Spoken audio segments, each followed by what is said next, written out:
What does childhood OCD look like? Hi, I'm Julie, author of My Monsters books to help younger children with OCD. Hang around to the end of this video and I'll also offer you a free resource at the end if you're struggling to parent a child with OCD. So chances are when you think of childhood OCD, lots of people sort of just think of it being a child that's a bit of a tidy freak or wanting everything in a certain order, being a bit of a neat freak. But nothing could be further from the truth because OCD can vary from child to child and based on what theme of OCD they have. So let's dig into a few sort of signs and themes of OCD that could indicate your child has got OCD. Number one, it could be where a child is compulsively having to have something in a certain order. Just imagine them with their toys and they may be lining their toys up in a certain way.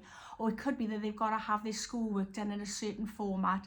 And that's not just like being a perfectionist or a bit fussy. It's where they get incredibly distressed that they will do it over and over and over again until it actually starts affecting their life. So it's not just something they might do the odd ones just to feel better. Nothing, no matter how many times they do it, it doesn't soothe them. Number two, and this is probably more one that we're so familiar with, is when a child is washing their hands repeatedly. This doesn't necessarily mean they're afraid of germs or dirt. It means more that they're doing it repeatedly because OCD is telling them that something bad will happen if they don't keep washing their hands. Number three is that OCD can show up as thoughts as well.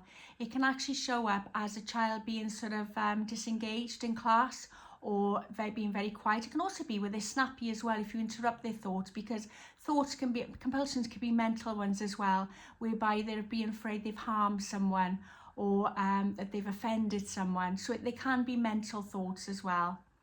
Another sign of OCD can be where they're having meltdowns, where they might just go into a meltdown if a compulsion isn't done right, or if parents or others won't actually get involved in compulsions as well. It can be like a full-blown tantrum, except it's different in that they've got no control over. This is something that OCD is telling them they need to do.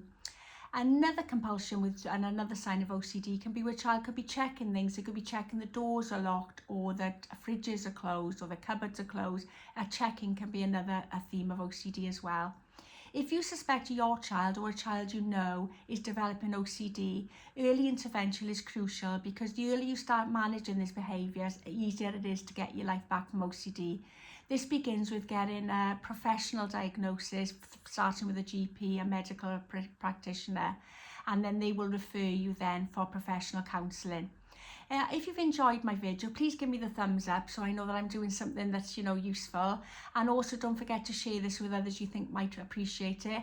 And more importantly, don't forget to subscribe to make sure that you don't miss any videos I make on mental health in children and their development.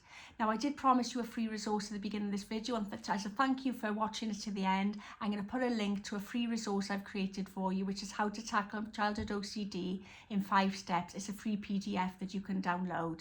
Hope that's helped, and as I say, don't forget to subscribe to my channel. I'll see you on the next video.